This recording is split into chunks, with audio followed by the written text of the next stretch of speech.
we will be performing eccentric neural grooving for shoulder flexion from both a bilateral and a unilateral setup in the quadruped base position. So if you're gonna do it bilaterally, that just means both arms will be working at the same time. I'm gonna set myself up in kind of a quadruped moving into a collapsed quadruped position. So the eccentric contraction will be creating tension. So in this case, I'll be driving my hands into the floor as if I was trying to drive them down and bring them towards me. So I'm creating tension in my lat to try to create tension moving here, and then shifting my weight back is what's gonna create the lengthening or creating the eccentric contraction, moving me into more shoulder flexion. So to set this position up, I'm in quadruped. You can tuck or untuck your toes. I will be here, so both hands will be right out in front of my shoulders.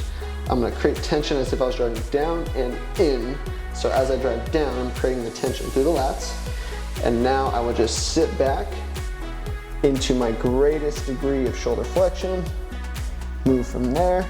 If you need to start out a little bit further, if you want to pull yourself deeper into shoulder flexion, I would be here, take a breath in, create tension, drive my hands down and in. So now I'm contracting those lats, and then I will just sink deeper into shoulder flexion, maintaining that tension the whole way. Relax, come back out of it to my start position. If I was going to do it from a unilateral setup, it's one arm at a time. I'll still be in a quadruped position, but I'll have my target hand elevated on the surface here. So I want to make sure that I'm not starting from my end range. I want to make sure that I have range to move into, right? So I'm in quadruped. I have my hand on a surface. You can use a bench, box, really anything that's hard so that you can press down into. Again, create that tension in the lats, and then you will sink deeper by dropping your hips down and back, creating more length into shoulder flexion. So the eccentric comes from creating that isometric, creating the tension in the target tissue, and then lengthening that tissue under tension, under load. So from here, set myself up. I'm out of my position here, right? So I'm not in my end range.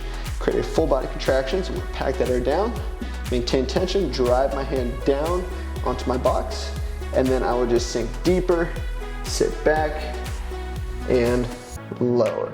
If you find you can't sit back quite far enough, you can always scoot forward a little bit, create tension driving down, and then sit back, down, maintain that tension to your end range, just relax, come right back up. So the amount of time it takes to complete each rep, along with the amount of reps you complete from either a bilateral or unilateral setup, will be dependent on your program, your needs, your goals, and abilities. But that is a unilateral and a bilateral shoulder flexion eccentric neural grooving.